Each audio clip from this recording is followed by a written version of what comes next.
వందనాలు. అందరికీ praise the lord, praise the lord, praise the lord, praise the lord. దేవునికి స్తోత్రం. హల్లెలూయా. నేను శుక్రవారం రోజున మరి శుద్ధీకరణ కోరికలు ఎంతమంది వాక్యం విన్నారు? విన్నవాళ్ళు చేతులు ఎత్తండి. దేవునికి స్తోత్రం. హల్లెలూయా. మంచిది. ప్రభు నామానికి మహిమ కలుగును గాక. ఈరోజు గొడవ సందర్భాన్ని మీతో పంచుకొని ప్రభువును మహిమపరచవలసిందిగా నేను కోరుచున్నాను. ఈరోజు వల్ల కూడా ఉన్నది కనుక మనకి చాలా లేట్ అయిపోతుంది మనకి. కాబట్టి లేట్ కాకుండా తొందరగా ముగించుకునే దాని వరకు నేను కొద్ది నిమిషాలే మీతో ఈరోజు పంచుకుంటాను. కొద్ది నిమిషాలు పంచుకుంటాను. శ్రద్ధగా వినాలని మనవి చేస్తున్నాను. నేను శ్రద్ధగా విని ప్రభువును మహిమపరచాలిగా నేను కోరుకుంటున్నాను. మనము బైబిల్ గ్రంథంలోకి వెళ్ళబోయే ముందుగా మన జీవితాలు ఆశతో దేవుణ్ణి ఎదురు చూడాలి. ఎప్పుడైతే మన జీవితాలు ఆశతో ఎదురు చూస్తాయో ఆశ కలిగిన ఆ వ్యక్తిని దేవుడు ఆశీర్వాదకరంగా మారుస్తానని దేవుడు చెప్పాడు కదా. కాబట్టి మంచి ఫలము ఫలించిన ప్రతి చెట్టు వృద్ధి పొందింది, ఫలించని ప్రతి చెట్టు మరి నరకబడి ఉన్నదని కూడా మనం చాలాసార్లు కూడా తెలుసుకున్నాం. కాబట్టి మన దేవుడు సమర్థుడు, శక్తి కలిగిన వాడు, సర్వము చేయగలిగిన వాడు, ఏమైనా చేయగలిగిన సమర్థత కలిగిన వాడు. కాబట్టి ఆ దేవుణ్ణి మనం ఆరాధిస్తున్నాం, ఆ దేవుణ్ణి మనం మహిమపరుస్తున్నాం, ఆ దేవుణ్ణి మనం గణపరుస్తున్నాం. కాబట్టి ఆయన చెప్తున్న ప్రతి మాటలు విని మనం ముందుకు వెళ్ళాలని ప్రభు పెట్టిన మనం చేస్తున్నాం. బైబిల్ గ్రంథంలో ఆది కాండంలో 17వ అధ్యాయంలో 1వ వచనము మీరు చదివితే అక్కడ ఒక మాట తేటగా తెలియపరుస్తుంది. మనం విందాం. అబ్రహాము 99 సంవత్సరాలు వాడు అయినప్పుడు దేవుడు అతనికి ప్రత్యక్షమయ్యి, నేను సర్వశక్తి కలిగిన దేవుడను, నా సన్నిధిలో నీవు నడుచుచు నువ్వు నిందారహితుడుగా ఉండుము, నాకును నీకును మధ్యలో నా నిబంధన నియమించి నిన్ను అత్యధికముగా అభివృద్ధి పొందించదనని అని ఆయనతో చెప్పాను. దేవునికి మహిమ కలుగును గాక. కొంచెం రీసౌండ్ వస్తుంది, కొంచెం తగ్గించరా మైకు, కొంచెం మైకు తగ్గించండి, మైకు కొంచెం తగ్గించండి.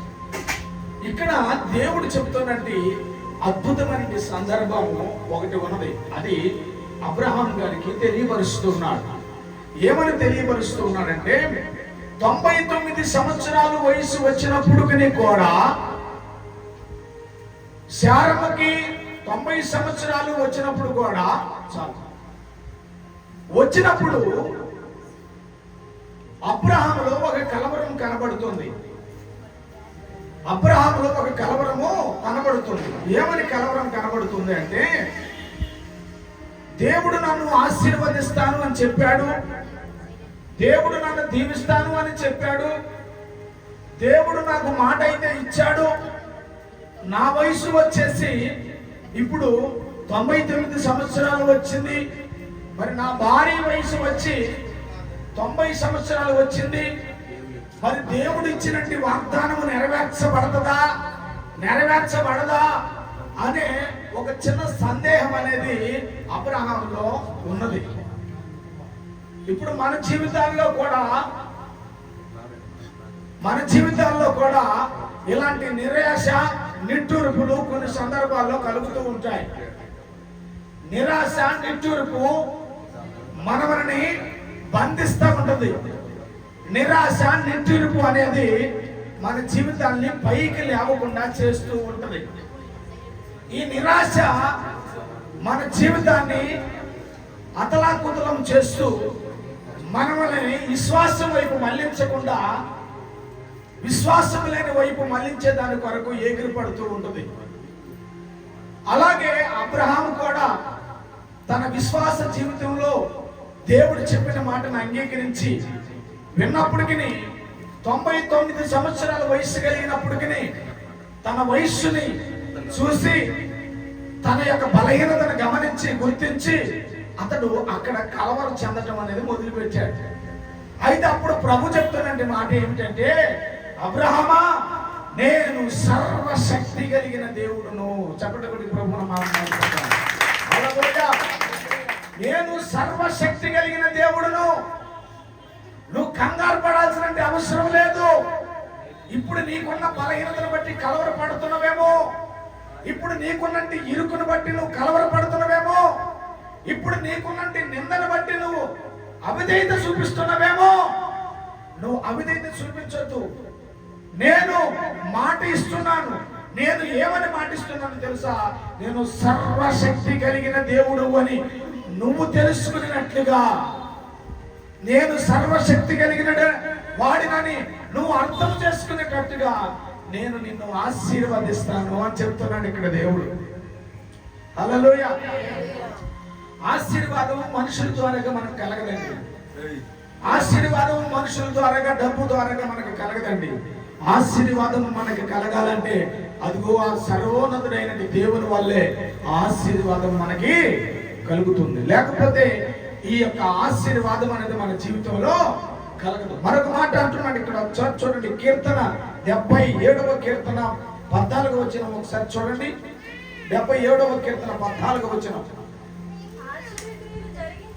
చూడండి. ఆశ్చర్యమైన కార్యాలను క్రియలను జరిగించుచు, చూడండి, ఆశ్చర్య కార్యాలను జరిగించే దేవుడవు నీవే. చూడండి ఏమంటున్నాడు ఇక్కడ, ఈ జనములలో నీ శక్తిని నువ్వు తగ్గించుకుంటున్నావు. మనం తగ్గించుకుంటున్నాం.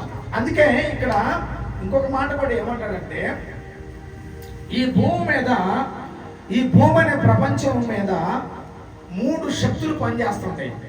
ఈ భూమి అనే ప్రపంచం మీద 3 శక్తులు పనిచేస్తాయి.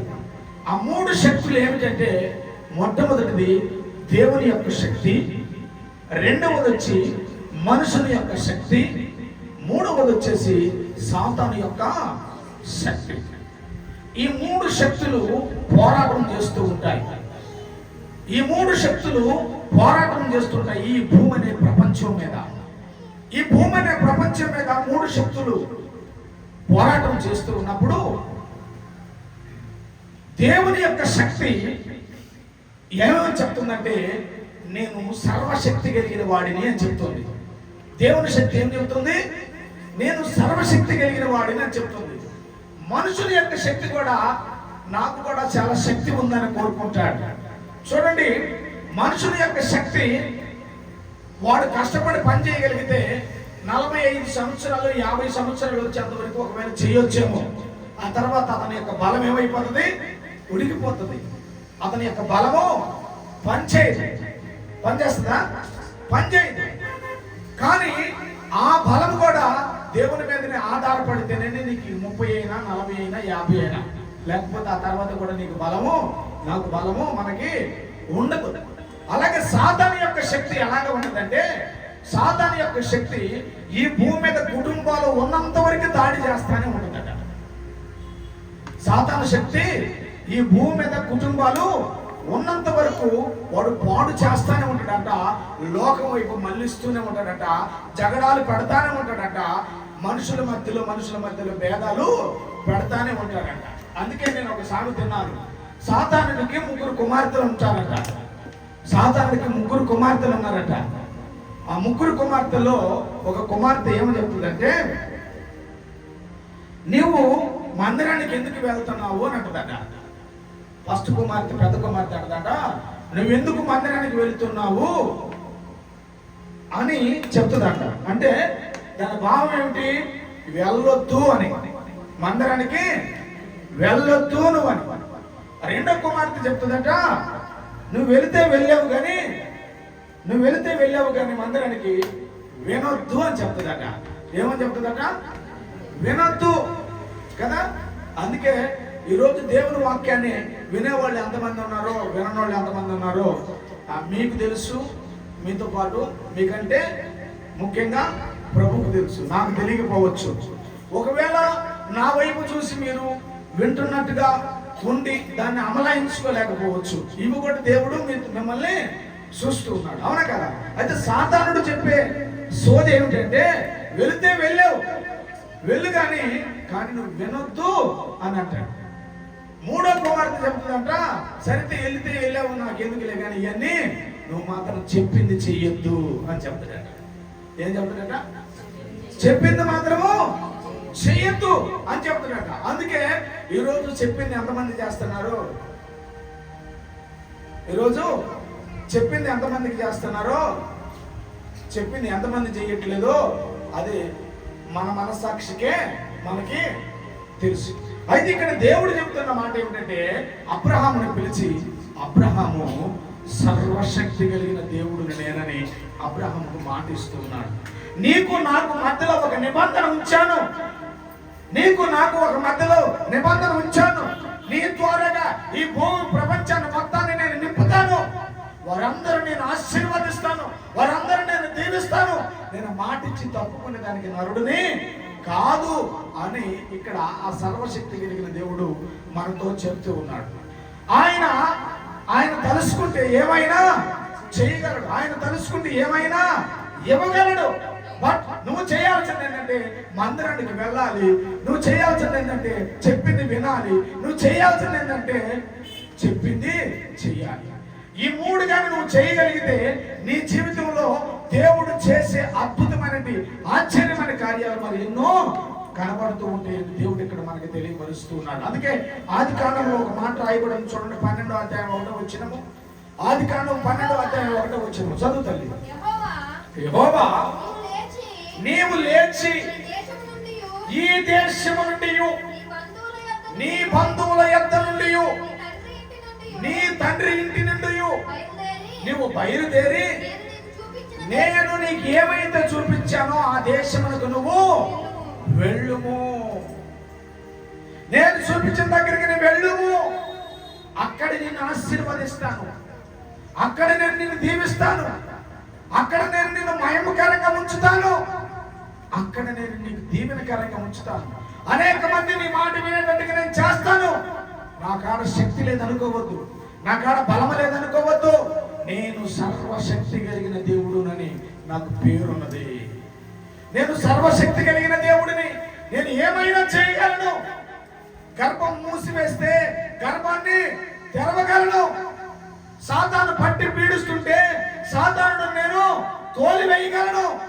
గుడ్డివాడిని బాగు చేయగలను, మూగవాడికి మాటలు ఇవ్వగలను, గుడ్డివాడికి కనులు ఇవ్వగలను, మాట రాని వానికి మాటలను నేను తెప్పించగలిగిన సామర్థ్యత నా దగ్గర ఉన్నది. ఎందుకు తెలుసా? నా పేరు సర్వశక్తి కలిగిన దేవుడు. ఈ సర్వశక్తి కలిగిన దేవుని దగ్గరికి నువ్వు రావాలి. ఈ సర్వశక్తుడు చెప్తున్నట్టు మాటలు నువ్వు వినాలి. ఈ సర్వశక్తుడు చెప్తున్నట్టు మాటను నువ్వు చేయాలి. అప్పుడే నీకు ఆశీర్వాదం, అప్పుడే నీకు దీవెన. మందిరానికి రమ్మన్నప్పుడు, దేవుని వాక్యం వినమన్నప్పుడు, దేవుని వాక్యాన్ని నెమరవేయమన్నప్పుడు, దేవుని వాక్య ప్రకారం బ్రతకమన్నప్పుడు, మందిరంకి క్రమం తప్పకుండా రమ్మని చెప్పినప్పుడు, అంతేకాదు నీవు బాప్తిసం తీసుకోమన్నప్పుడు, ప్రభు యొక్క శరీరంలో రక్తంలో నువ్వు పాలుభాగస్తునిగా ఉన్నప్పుడు ఆశీర్వాదం అనేది నువ్వు చూడటానికి ఇష్టపడేటట్టుగా నేను చేస్తాను అంటున్నాడు దేవుడు. కాబట్టి 7 నెలలు మనల్ని కాచి కాపాడాడు. ఈ 2025 సంవత్సరంలో 8వ నెలలకు మళ్ళీ మనల్ని అడుగు పెట్టించాడు దేవుడు. మరలా కూడా విశ్వాసంలో కోల్పోతారేమోనని, మీ ఆత్మీయ జీవితంలో వెనకబడిపోతారేమోనని, మీ ముందున్న వాటిని మీరు ఎదుర్కొని పోలేరేమోనని, మీలో నిరాశ నిట్టూర్పు కలిగి ఉన్నదేమోనని, ఆ నిరాశని నిట్టూర్పును చూసిన దేవుడు అంటున్నాడు, నేను సర్వశక్తి కలిగిన దేవుడిని. నువ్వు ఎక్కడికి వెళ్ళాలో అక్కడికి నేను నడిపించగలను, నువ్వేం చేయాలో అది నేను చేపించగలను. నా పేరు సర్వశక్తి కలిగిన దేవుడు. నేను చెప్పిన దగ్గరికి నువ్వు వెళ్ళు, నిన్ను నేను ఆశీర్వదిస్తాను అంటున్నాడు. అక్కడ అబ్రహాము దేవుడు చెప్పిన మాటను విన్నాడు. అబ్రహాము దేవుడు చెప్పిన మాటను అంగీకరించాడు. అబ్రహాము దేవుడు చెప్పిన మాట ప్రకారంగా నడిచాడు. ఈ మూడు ఆయన చేశాడు కాబట్టి ఆయన జీవితంలో విస్తారమైన ఆశీర్వాదం ఆయన పొందుకున్నట్లుగా మనం చూస్తూ ఉన్నాం. ఈ పునరుద్ధానపు దినములో నీవు దేవుని యొక్క సన్నిధికి వస్తూ మరి దేవుని సన్నిధికి వస్తున్నావా? వస్తుంటే వింటున్నావా? వింటున్న మాట ప్రకారంగా చేస్తున్నావా? చేస్తే నువ్వు ధన్యవాదాలు అని ప్రభు వారు సెలవిస్తూ ఉన్నారు ఇక్కడ. ఇంకంతేకాదు, అక్కడ నుంచి మళ్ళీ ఇంకొక మాటను కూడా ఏమన్నాడు? 18 ఆదికాండం 18-14 వచనంలో ఏమన్నాడు చూడు తల్లి. దేవునికి అసాధ్యమైనది ఏమన్నా ఉన్నదా? మీదటికి ఇదే కాలమున, ఏ కాలం అంట? నిర్ణయ కాలమందు మీ యొద్దకు నేను తిరిగి వచ్చేదను. అప్పుడు శారాయికి కుమారుడు కలుగునని చెప్పాను. ఏమని చెప్పాడు? నిర్ణయ కాలం, ఒక కాలం రాబోతుంది. నువ్వు తెలుసుకోబోయే ఒక రోజు రాబోతుంది అబ్రహాం. నువ్వు తెలుసుకునే రోజు ఒక రోజు రాబోతుంది. 99 సంవత్సరాలు ఉన్నాయని, ఆమెకు 90 సంవత్సరాలు ఉన్నాయని, ఒకవేళ నీలో నిరాశ నిట్టూర్పు కలిగి ఒకవేళ ఉన్నదేమో, ఒక నిర్ణయ కాలం రాబోతుంది. మీదటి సంవత్సరానికి ఏం జరుగుతుందంటమ్మా? ఏమని రాయబడి ఉంది ఆ మాట? మళ్ళీ చదువు మాట 14 వచ్చిన. దేవునికి అసాధ్యమైనది ఏమన్నా ఉన్నదా? మీదటికి ఇదే కాలమున, ఆ నిర్ణయ కాలమందు నేను మీ యొద్దకు తిరిగి వచ్చి ఉన్నప్పుడు, అప్పుడు శారాకి ఏం కలిగి ఉంటాడట? ఒక కుమారుడు కలిగి ఉంటాడని చెప్తున్నాడు ఇక్కడ దేవుడు. హల్లెలూయా, హల్లెలూయా. అంటే దేవునికి సమస్తమును ఏమై ఉన్నది? సాధ్యమై ఉన్నది. హల్లెలూయా. దేవునికి చెప్పండి, దేవునికి సమస్తమును సాధ్యమై ఉన్నది. అంటే దేవుని పిల్లలుగా మనకి కూడా ఏమై ఉన్నది? సమస్తమును సాధ్యపరిచే దాని కొరకు దేవుడు ఇష్టపడుతూ ఉన్నాడు. హల్లెలూయా. ఇప్పుడు చెప్పండి, ఇప్పుడు నువ్వు దేవుని కుమార్తెవా, కుమారుడువా, లేకపోతే ఈ లోక సంబంధమా? దేవుని కుమార్తెవి. హల్లెలూయా. కాబట్టి దేవుడు అన్నాడు, అక్కడ అబ్రహాముకు మాటిచ్చాడు, నేను సర్వశక్తి కలిగిన దేవుడునని. ఇక్కడ మీకు కూడా ఆయన సెలవిస్తూ ఉన్నాడు, మాటిస్తున్నాడు, నేను సర్వశక్తి కలిగిన దేవుడునని. హల్లెలూయా. కాబట్టి ఈ రోజు అనారోగ్యం అనే బాధ, అప్పు అనే బాధ, సమస్యలు అనే బాధ, ఇవన్నీ మనల్ని పీడిస్తూనే ఉంటాయి. ఈ భూమి మీద ఉన్నంత వరకు మనల్ని పీడిస్తూనే ఉంటాయి. బట్ వీటన్నిటిలో నుంచి సర్వశక్తి కలిగిన దేవుడు నిన్ను బయట అయిపోతున్నాడు. హల్లెలూయా. వీటన్నిటిలో నుంచి సర్వశక్తి కలిగిన దేవుడు ఏం చేయబోతున్నాడు? మనల్ని బయట వేయబోతూ ఉన్నాడు. హల్లెలూయా. మరొక మాట చూడండి, సర్వశక్తి కలిగిన దేవుడు నీ జీవితంలో ఏం చేయాలనుకుంటున్నాడు? నీ జీవితంలో ఏం చేస్తాడు? సర్వశక్తి కలిగిన దేవుడు నీ జీవితంలో ఏం చేస్తాడు? లూకా సువార్త 1వ అధ్యాయం 49వ వచనంలో ఏం చేశాడో చూద్దాం. లూకా సువార్త 1:49. సర్వశక్తిమంతుడు నాకు గొప్ప కార్యములు చేసిన. చూడండి, సర్వశక్తి కలిగిన దేవుడు నాకు గొప్ప కార్యములు చేసెను. హల్లెలూయా. ఏం చేశాడట? గొప్ప కార్యములు చేస్తాడట. సర్వశక్తి కలిగిన దేవుడు ఏం చేస్తాడట? గొప్ప కార్యాలు ఆయన చేస్తాడట. నీ పట్ల ఆయన గొప్ప కార్యాలు చేస్తాడట. చేశాడా లేదా దేవుడు? ఇశ్రాయేల్ ప్రజలు ఐగుప్తు నుంచి వస్తుంటే, వచ్చిన తర్వాత ఎర్ర సముద్రం ఎదురెత్తే ఆ ఎర్ర సముద్రాన్ని తొలగించిందా లేదా? అది గొప్ప కార్యమా? కాదు కదా. గొప్ప కార్యమా కాదా? గొప్ప కార్యం కాదేమో. చెప్పండి అమ్మా, గొప్ప కార్యమేనా? దేవునికి స్తోత్రం. హల్లెలూయా. అంతేకాదు కానీ ఆయన ఎర్ర సముద్రం దాటి వచ్చిన తర్వాత దాహం అంటే బండను కొడితే నీళ్లు ఎలాగొచ్చినాయి? నది వలె వచ్చినాయి అట. హల్లెలూయా. బండను కొడితే ఎలాగొచ్చినాయట? నదిలో నుంచి నీళ్లు ఎలాగా ప్రవాహముగా బయటకు వస్తాయో అలాగ బయటకు వచ్చినాయట. ఇది అద్భుతమా కాదా? అద్భుతమా కాదా? అయితే ఎంత అద్భుతం చేసిన దేవుడు ఒక రోజున నీ కుటుంబంలో కూడా అద్భుతం చేయబోతున్నాడు. కొట్టన గట్టిగా హల్లెలూయా. నీ కుటుంబంలో కూడా అద్భుతం చేయబోతున్నాడు. అది నీ భర్త విషయమా, నీ భార్య విషయమా, నీ పిల్లల విషయమా, నీ ఆర్థిక పరిస్థితి విషయమా, వగేరా వగేరా ఏదైనా సరే అద్భుతము చేయబోతున్నాడు. నువ్వు సంతోషించే రోజు రాబోతుంది అని ప్రభువు నేను సర్వశక్తి కలిగిన దేవుడినని ఒకసారి నీకు హెచ్చరించి చెప్పమని చెప్తున్నాడు. హల్లెలూయా, హల్లెలూయా. ఆయన సర్వశక్తి కలిగిన వాడు, సర్వశక్తి కలిగినటువంటి వాడు. కళ్ళు లేనటువంటి వాడికి కళ్ళు ఇచ్చాడు, మాట రానటువంటి వాడికి మాటనిచ్చాడు, కుంటివాడికి నడతనిచ్చాడు, పక్షివాయువు కలిగినటువంటి వాడిని లేపాడు, ఇంకా రక్తవస్త్రుని స్త్రీని స్వస్థపరిచాడు, చనిపోయిన లాజర్ని బ్రతికించాడు. ఎన్ని అద్భుతాలు చేశాడండి నీ దేవుడు. అలాంటి దేవుడును నువ్వు ఆరాధిస్తున్నావు. ఎన్నో ఆశ్చర్య కార్యాలను చేస్తున్నావు. దేవుడు చేస్తున్నాడు. అంత ఆశ్చర్య కార్యాలు చేస్తున్న దేవుడును నీ దగ్గర పెట్టుకొని చిన్న చిన్న విషయాలకు మనం అప్సెట్ అవుతుంటాం, చిన్న చిన్న విషయాలకి కంగారు పడుతుంటాం, చిన్న చిన్న విషయాలను బెదిరిపోతుంటాం, చిన్న చిన్న విషయాలను చూసి మరి వణుకుతూ ఉంటాం, చిన్న చిన్న విషయాలను చూసి కంగారు పడుతుంటాం, చిన్న చిన్న విషయాలను చూసి అధైర్యపడుతుంటాం, బాధపడుతుంటాం. మన దేవుడు సర్వశక్తి కలిగిన దేవుడు అని చెప్తున్నాడు ఇక్కడ. అంటే దీని భావము నువ్వు భయపడాల్సిన అవసరము లేదు అని. అవునా కాదండి? అవునా కదా? పోయిన ఆదివారం ఉదయం రోజున మరి ఇక్కడ నుంచి నేను బయలుదేరి వెళ్ళినప్పుడు సాయంత్రం 7:30 గంటలప్పుడు మరి పాస్టమ్మ గారు దినేష్ ఇద్దరు బండి మీద వస్తుంటే కింద పడ్డారు.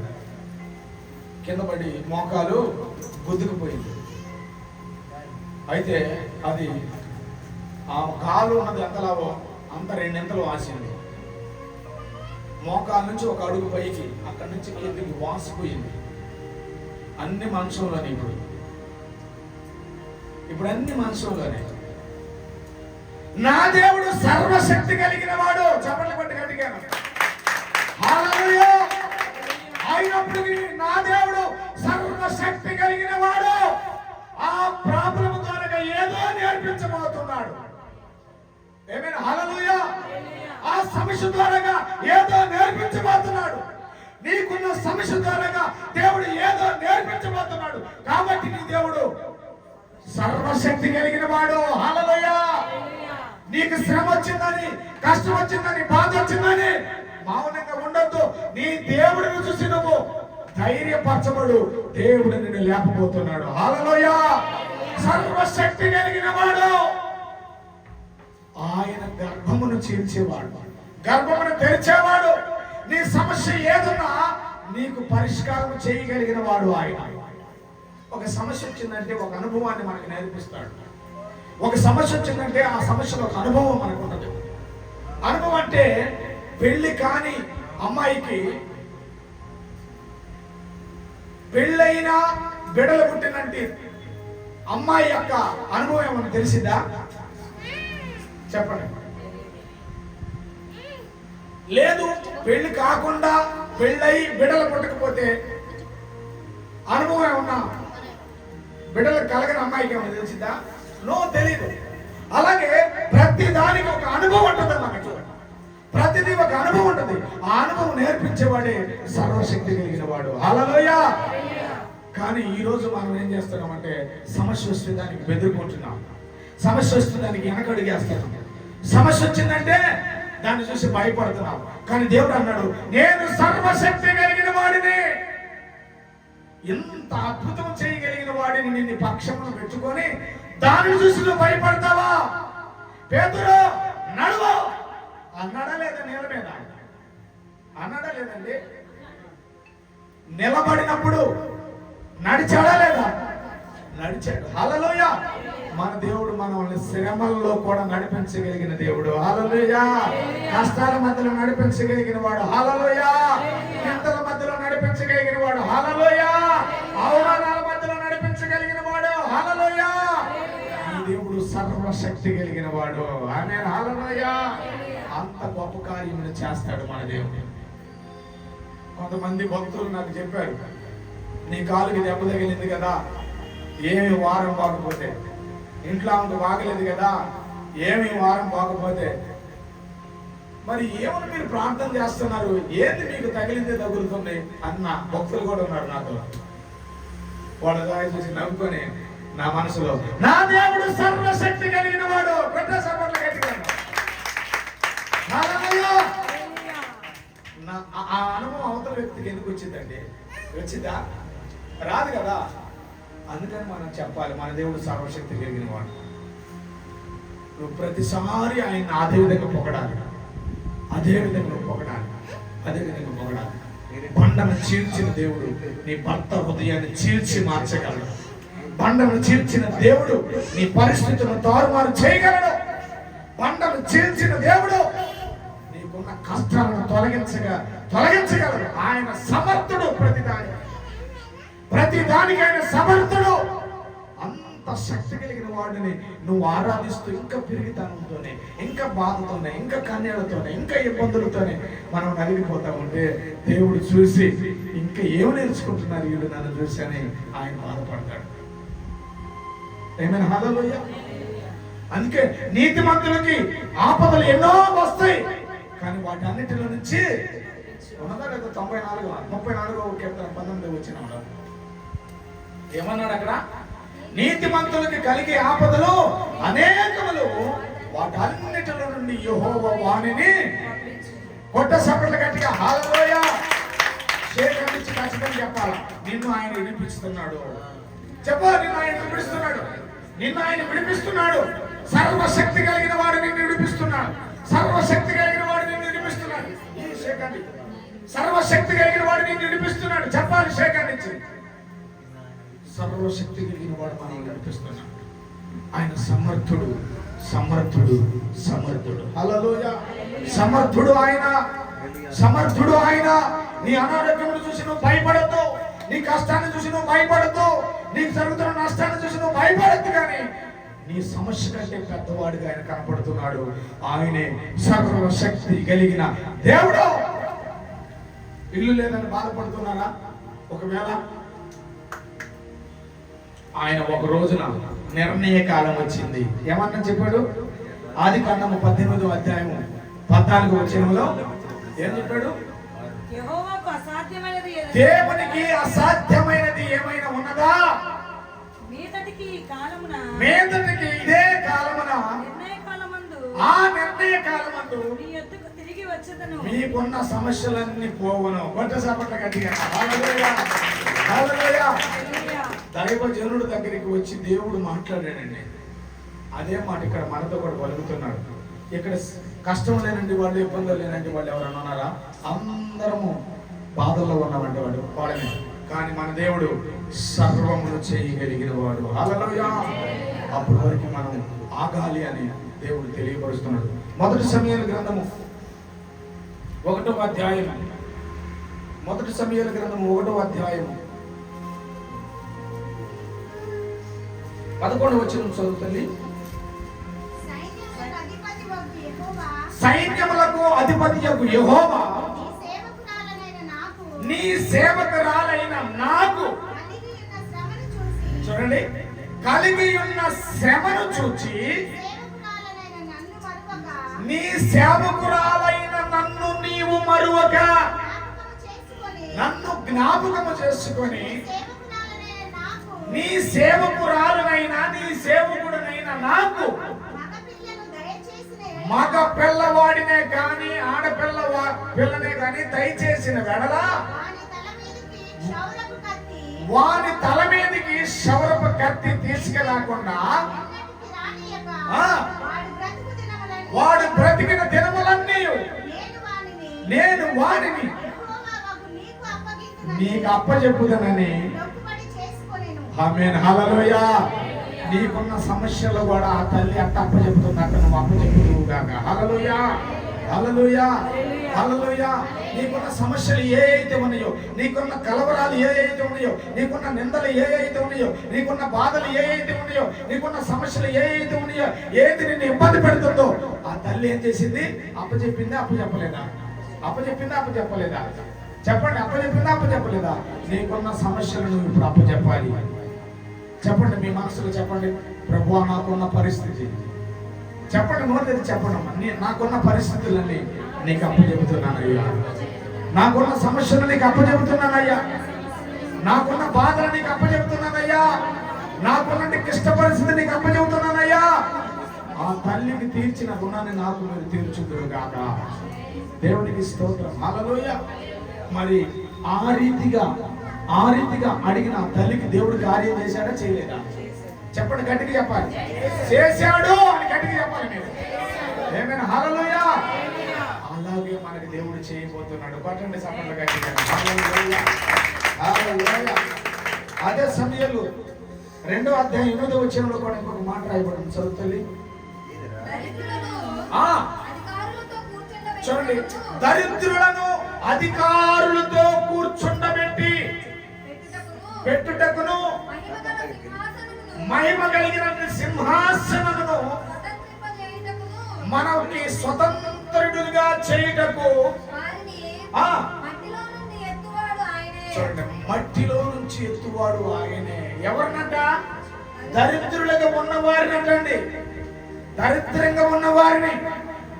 ఒకప్పుడు మనకి సరిగ్గా కట్టుకోవడానికి బట్టలు లేవు. ఒకవేళ ఉన్న 4-5 చీరలలోనే ఉండుంటాం, అవునా? ఇప్పుడు బీరువా తెరిస్తే కింద కాళ్ళ మీద పడతాయి, బీరువా తెరిస్తే కాళ్ళ మీద పడతాయి. అదేనమ్మా మొత్తం నీయమని ఆయన అంటే అది ఆయన సెలుపులో ఉన్నాయి, ఆయన సెలుపులో ఉన్నాయి.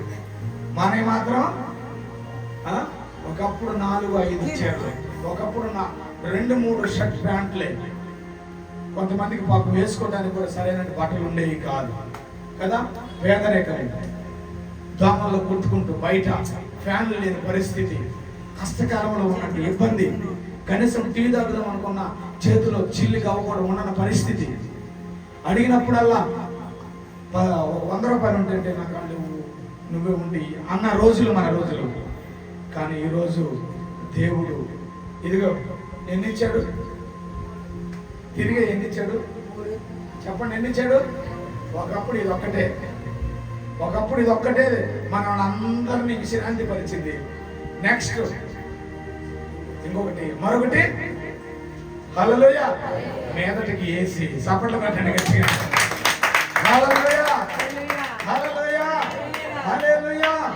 నీ స్థితిని మార్చబోయే శక్తి కలిగిన వాడు నీ పక్షముగా ఉన్నాడు. కొట్టు. నీ స్థితిని మార్చగలిగేవాడు ఆయన, నీ పరిస్థితులు మార్చగలిగేవాడు ఆయన. ఆ సర్వశక్తి కలిగిన ఆయన నీడలో బ్రతుకుతున్నామండి మనము. సర్వశక్తిని నీడలో బ్రతుకుతున్నాం. నీకు నాకు దిగులేందుకు?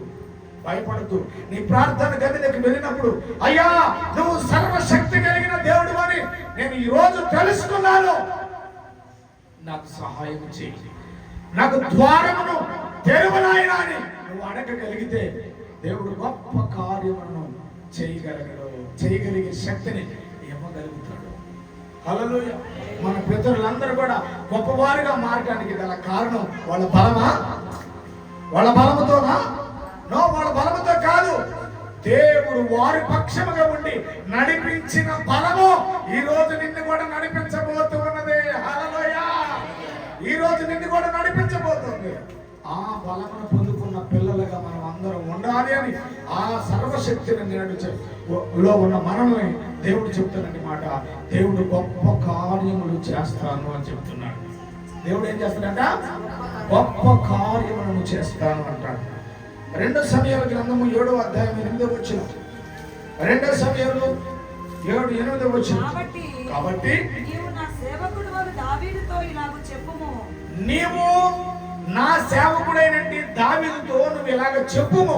సైన్యములకు అధిపతియగు యెహోవా నీకు సెలవిచ్చినదేమనగా, నేను కూడా మీకు అదే చెబుతున్నాను. మళ్ళీ ఎనికి రమ్మా. కాబట్టి నీవు నా సేవకుడైనట్టి దావీదుతో ఇలాగ చెప్పుము. సైన్యములకు అధిపతియగు యెహోవా నీకు సెలవిచ్చినదేమనగా, మీ అందరికీ సెలవిచ్చి చెబుతున్నది ఏమనగా, గొర్రెల కాపరిగా ఉన్న నిన్ను గొర్రెల దొడ్డిలో నుండి తీసి గొర్రెల యొక్క దొడ్డిలో నుండి తీసి ఇశ్రాయేలులను నా జనుల మీద అధిపతిగా నియమించి నా ఇశ్రాయేలీలు అనబడిన నా జనులకు నిన్ను అధిపతిగా నియమించి నేను దీవించింది. హల్లెలూయా. మీకు చెబుతున్నానండి ఆ మాట, అర్థమైందా మీకు ఆ భావం? నేను మాట్లాడినాను, చదువు ఆ మాట. కాబట్టి నీవు నా సేవకుడగు దావీదుతో రెఫరెన్స్ తీసుకోండి, ఒకసారి రెఫరెన్స్ తీయండి. 2 సమూయేలు గ్రంథం 7వ అధ్యాయం 8వ వచనం. అందరు తీయండి, బైబిల్ ఉన్నది వాళ్ళు తీసి చదువుతున్నప్పుడు అక్కడ ఉందా మాయ్ నువ్వు తప్పు చదువుతున్నావు అని చెప్పాలి, మీరు చెప్పాలి. చదువు. కాబట్టి నీవు ఉందా అక్కడ? నా సేవకుడగు దావీదుతో ఇలాగు చెప్పుము, సైన్యములకు అధిపతియగు యెహోవా నీకు సెలవిచ్చినదేమనగా, మీ అందరికి సెలవిస్తున్నదేమనగా, గొర్రెల కాపులోనున్న నిన్ను గొర్రెల దొడ్డిలో నుండి తీసి ఇశ్రాయేలీయులను నా జనుల మీద అధిపతిగా నియమించితిని. హల్లెలూయా. నీ ఇంటి మీద నిన్ను అధిపతిగా నియమించున్నాడు, మీరే నడిపించేది. హల్లెలూయా, హల్లెలూయా. ఎక్కడున్నాడు ఒకప్పుడు ఆయన? గొర్రెల దగ్గర, గొర్రెల దొడ్డిలో ఉన్నాడట. కానీ ఇప్పుడు ఆయన ఎక్కడికి వెళ్ళిపోయాడు? ఆయన ఇశ్రాయేలుని వేలే రాజుగా మార్చబడ్డాడు. అబ్బా, ఎంత గొప్ప కార్యం అండి, ఎంత గొప్ప కార్యం. ఒకప్పుడు యాకోబు కుమారుడైన యేసేపు ఒకప్పుడు పట్టబడ్డాడు, బావిలో నెట్టబడ్డాడు, ఐగుప్తులకు 30 నాణ్యాలకు అమ్మబడ్డాడు, చెరసాలలో వేయబడ్డాడు, వానకి తడిచాడు, ఎండకి ఎండాడు, అనేకమైన వాళ్ళ చేత మాటలు పడ్డాడు, చెరసాలలో మగ్గిపోయాడు. కానీ యేసేపుకు దేవుడు సర్వశక్తి కలిగిన వాడన్న విషయాన్ని యేసేపు గుర్తించి, గమనించి, గ్రహించి గుర్తుపట్టాడు కనుక ఐగుప్తుకి ప్రధానమంత్రిగా మార్చబడ్డాడు. హల్లెలూయా, హల్లెలూయా. నీ స్థితి మారబోతుంది. కారణం ఏమిటో తెలుసా? నీ రాజు సర్వశక్తి కలిగిన వాడు. హల్లెలూయా. నీ పరిస్థితులు మారిపోతుంది. దేనికో తెలుసా? నీ రాజు సర్వశక్తి కలిగిన వాడు. నీ పరిస్థితులు మార్చబడుతున్నాయి. కారణం ఏమిటో తెలుసా? ఈ భూమిని, ఆకాశాన్ని సృష్టించిన రాజు. ఆయన సముద్రంలో నీళ్ళని దోసెడుతో పట్టుకోగలడు. ఏమైనా? హల్లెలూయా. ఆకాశమును జ్ఞానంతో కొలవగలడట. గొప్ప తండ్రి నీకున్నాడు.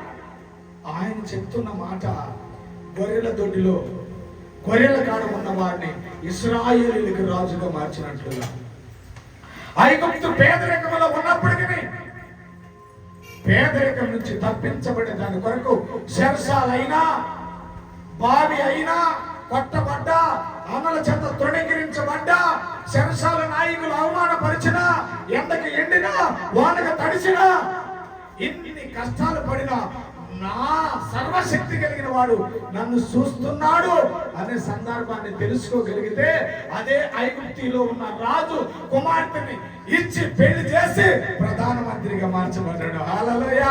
ఏమన్నా తక్కువ చేశాడు దేవుడు? నీకు ఏది తక్కువ చేయకుండా చేయగలిగిన వాడే మన దేవుడు. కొట్టొక్కసారి గట్టిగా. హల్లెలూయా. మన దేవుడు ఎవరట? సర్వశక్తి కలిగిన దేవుడు. ఎవరట? సర్వశక్తి కలిగిన దేవుడు. హల్లెలూయా. భయపడతావా జ్వరానికి? భయపడతావా కడుపు నొప్పికి? భయపడతావా వర్షం వచ్చిందని మందిరానికి రాకుండా, కాళ్ళు పుడుతుందని ఇంకా భయపడతావా? నో, దేవుడు చూసుకుంటాడు. హల్లెలూయా. మీరు నమ్ముతారో నమ్మరో, నా కాలు కింద మోపట్లేదండి నిజంగా. దాని మీద ఉన్నది మొత్తం కత్తి పెట్టి లాగి పడేసాడు. ప్రాణం పోయింది. వాడిని దగ్గరికి తీసుకొని కొడదామని అంత బాధ కలిగింది. యేసు నామములో కాలు చూడు, నొప్పి ఉన్న కాలు మీద లేని ఉన్నాను ఇప్పుడు. సరేనండి, కనపడుతుంది నా కాలు. హల్లెలూయా, హల్లెలూయా. నువ్వు ఆయన దగ్గరికి కానీ లోతుగా రాగలిగితే నిన్ను శక్తిగా మార్చగలడు. శక్తిగా మారుస్తాడు. సర్వశక్తి కలిగిన ఆ శక్తిని నీకేం చేస్తాడంటే అలాగ పంపించగానే నువ్వు దేవదూతలాగా మారిపోతావు. హల్లెలూయా. కష్టాలన్నీ మారిపోతావు. కష్టాలన్నీ నీలో నుంచి వెళ్ళిపోతాయి. బాధలన్నీ నీలో నుంచి వెళ్ళిపోతాయి. హల్లెలూయా. ఎందుకు తెలుసా? ఆయన మనకి ఉన్నాడు. ఆయన మనకి ఉన్నాడా లేదా? అందుకే యేసన్న గారు పాట పాడాడు, ఒక పాట, నీవు నాకుండగా నీవే నాయండగా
ఆయన మనకుండగా మనం దేనికి భయపడదు. చివరికి నువ్వు చేయాల్సింది ఏమిటంటే ఆయనకి కృతజ్ఞత కలిగిన వాడిగా నువ్వు ఉండాలి. దావీదు ఏ విధంగా కృతజ్ఞత కలిగి ఉన్నాడు? ఒక మాట చదివితే ముగిస్తాను ఈ మాటలు. 2 సమూయేలు 7:18 వచ్చిన చదువుతుంది. 2 సమూయేలు 7:18 చదువమ్మా. దావీదు రాజు లోపలికి ప్రవేశించి దేవుని యొక్క సన్నిధిలో కూర్చొని ఉండి ఇలాగ మనవి చేస్తూ ఉన్నాడు. ఏమని? నా ప్రభువా యెహోవా, ఇంతగా నువ్వు నన్ను హెచ్చించుటకు నేను ఎంతటి వాడను? నా కుటుంబం ఏ పాటిది? ఇంత హెచ్చుగా చేసినందుకు నీ దృష్టికి కొంచెమై బహుకాలము జరిగిన తర్వాత